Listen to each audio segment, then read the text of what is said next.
Saya Yandi, saya dari Universitas Gunadarma, jurusan Teknik Sipil. Di sini saya akan menerangkan tentang metode pelaksanaan pekerjaan balok pada gedung bertingkat.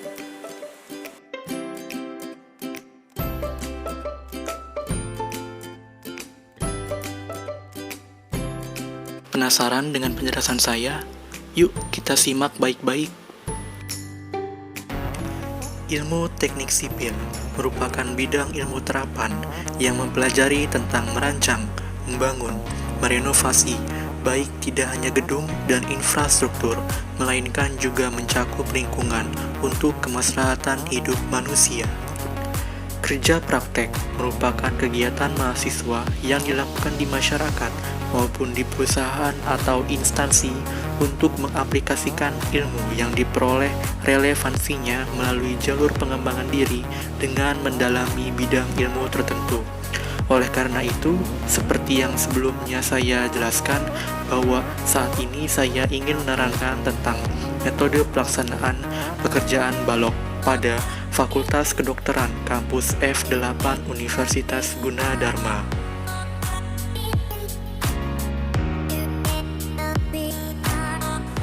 Sebelum itu, saya akan menjelaskan tentang balok. Balok atau beam merupakan elemen struktur yang berfungsi mentransmisikan beban dari pelat menuju kolom.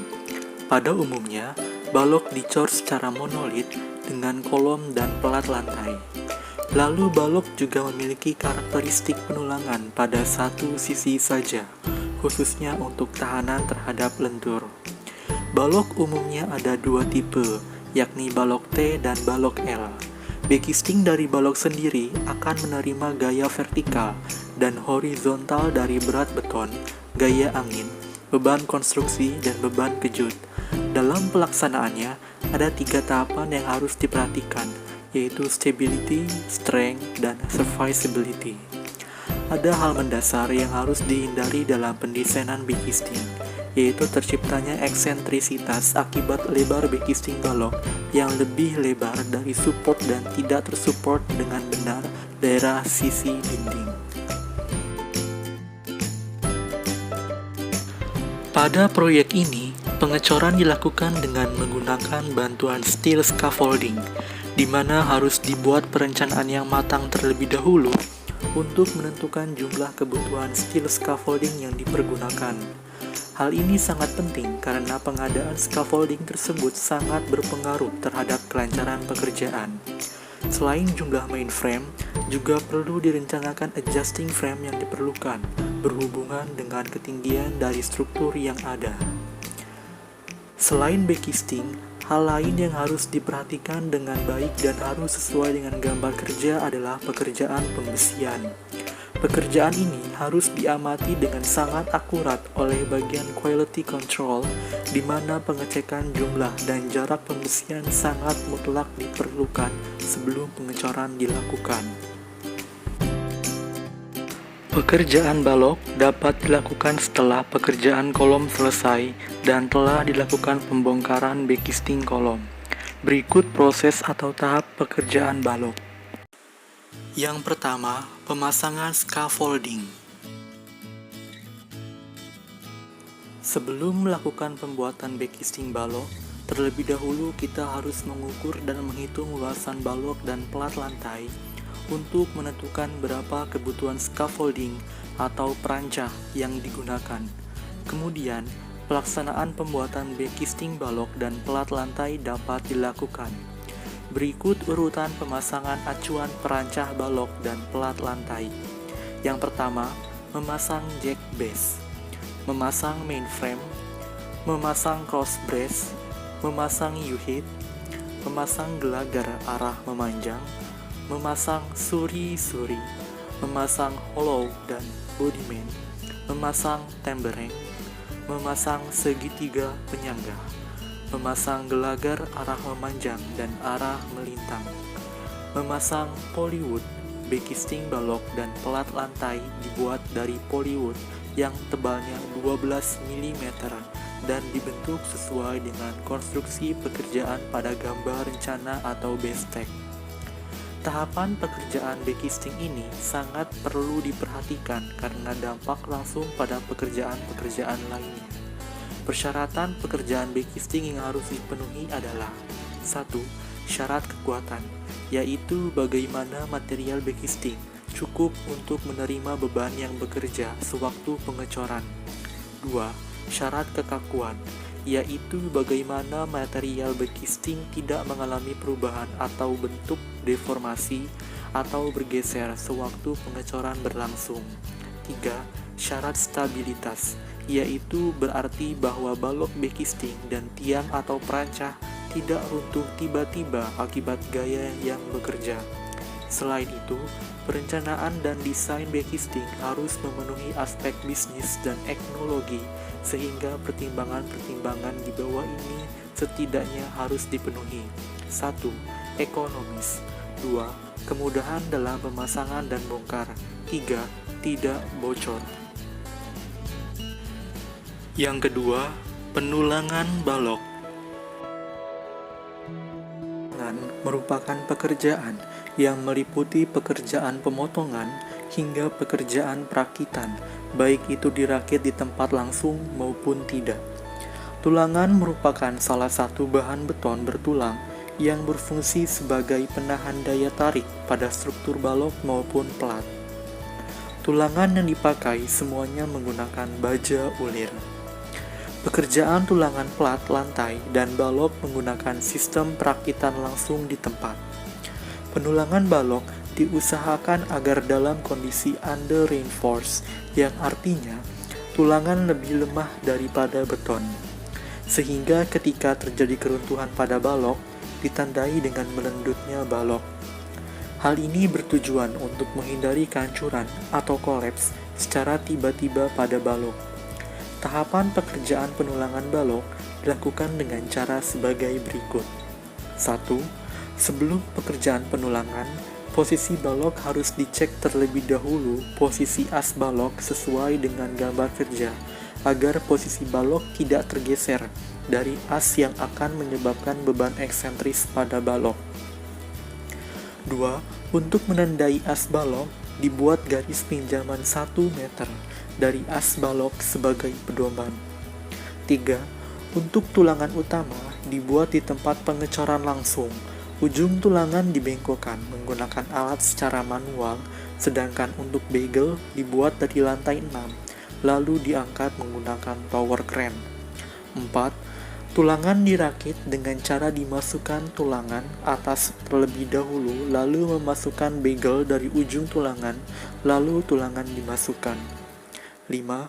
Untuk sambungan overlap tulangan atas adalah 20 dB dan untuk tulangan bawah digunakan 15 dB. dB adalah diameter tulangan utama yang terbesar. 6. Jarak antar bagel diatur sesuai dengan gambar shop drawing, lalu diikat dengan kawat benrat. 8. Pasang beton decking di bawah tulangan bawah. Tebal beton decking kurang lebih 40 mm. Yang ketiga, penentuan elevasi balok. Pengecekan elevasi balok dan plat lantai digunakan agar lantai kerja rata atau tidak miring, dan ketinggian dari balok atau plat lantai sesuai dengan gambar kerja.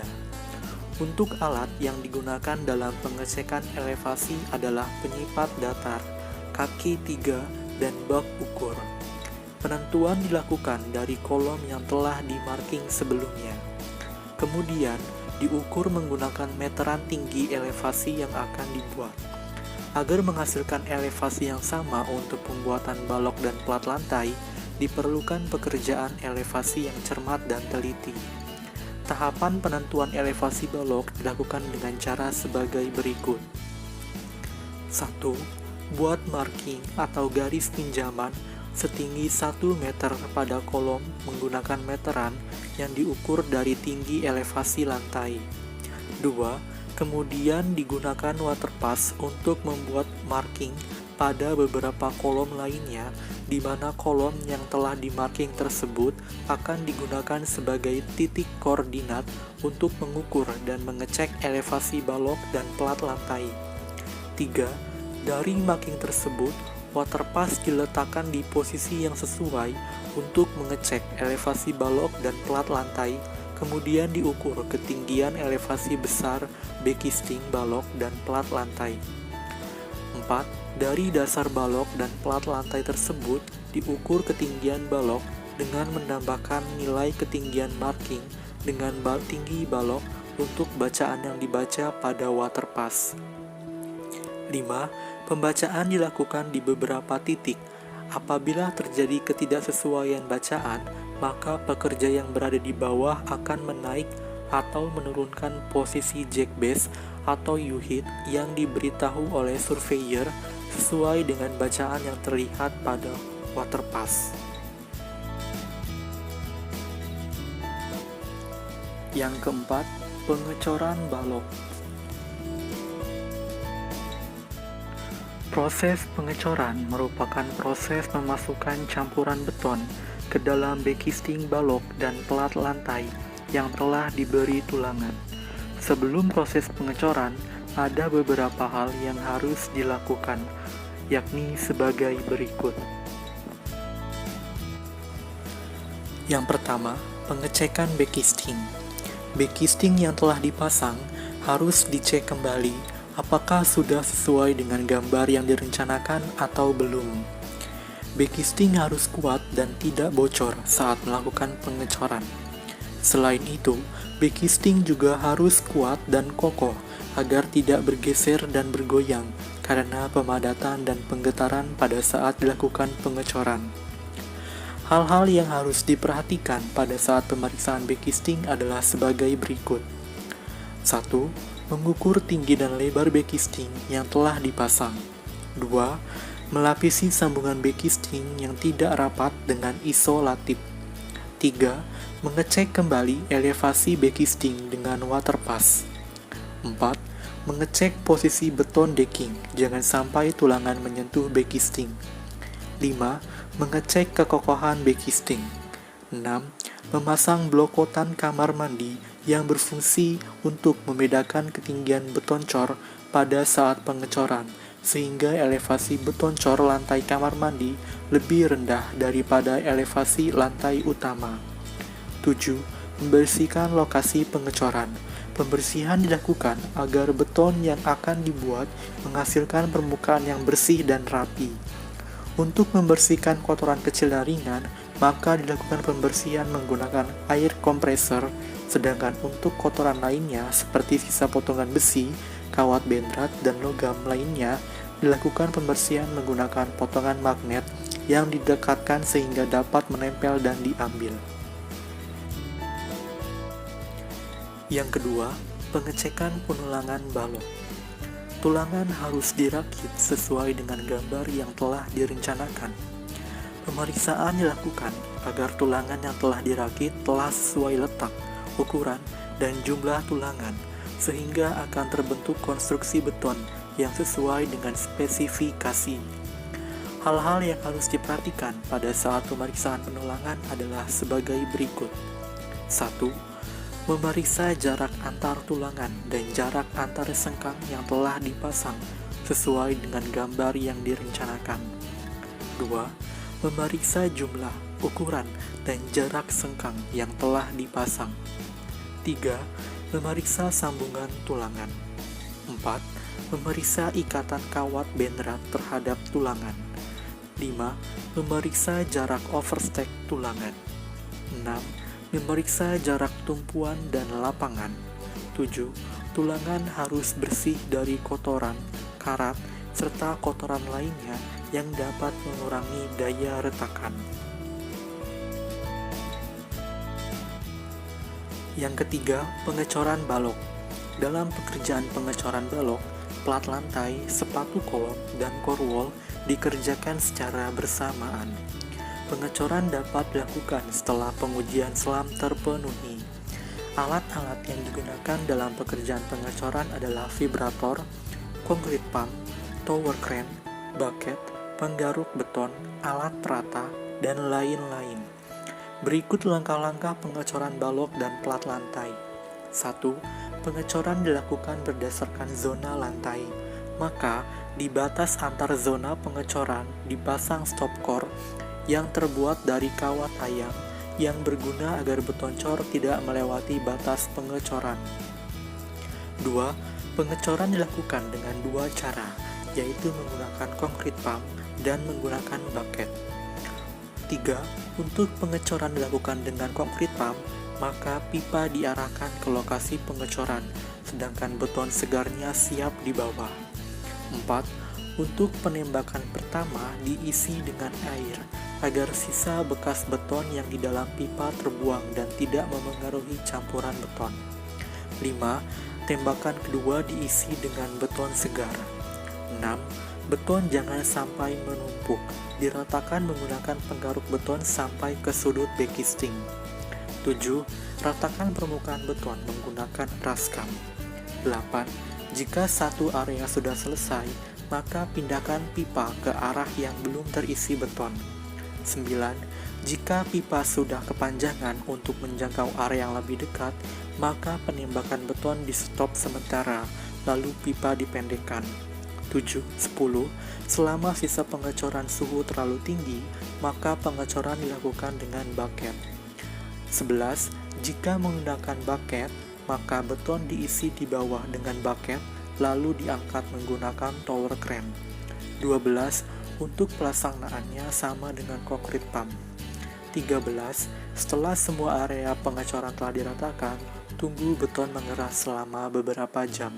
14.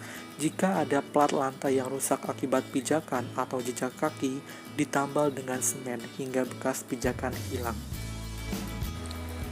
Yang kelima, perawatan balok. Setelah dilakukan pengecoran, beton tersebut dalam waktu pengikatan dan pengerasan harus mendapat perawatan yang baik, supaya mutu beton yang diharapkan dapat tercapai.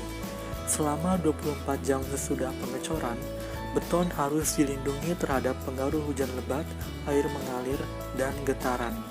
Selama 2 minggu setelah dicor, harus dilindungi terhadap panas matahari secara langsung. Selama 2 minggu setelah selesai dicor, jika tidak tetap basah karena keadaan alam, beton harus selalu dibasahi. Untuk melindungi dari panas matahari secara langsung dan untuk membasahi selama 2 minggu terus-menerus dapat dikerjakan dengan menutup permukaan beton dengan pasir basah atau menutup dengan karung-karung basah. Bila pasir atau karung kelihatan akan kering, maka harus disiram lagi. Yang terakhir, pembongkaran backcasting. Pembongkaran balok dan plat lantai dilakukan secara bersamaan dikarenakan balok dan plat lantai adalah monolit.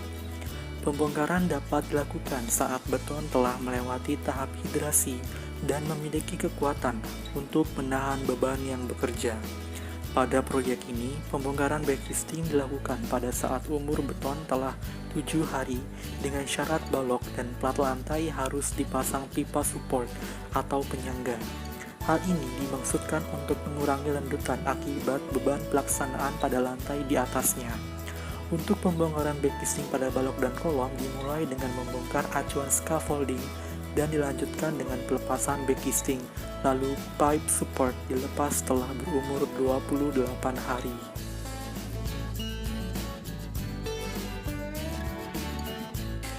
Itulah beberapa tahapan dalam pelaksanaan pekerjaan balok.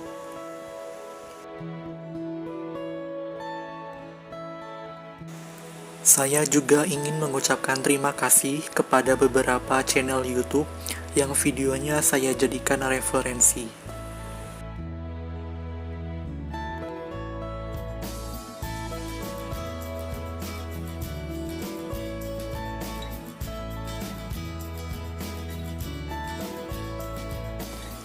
Sekian dari saya, terima kasih, semoga bermanfaat.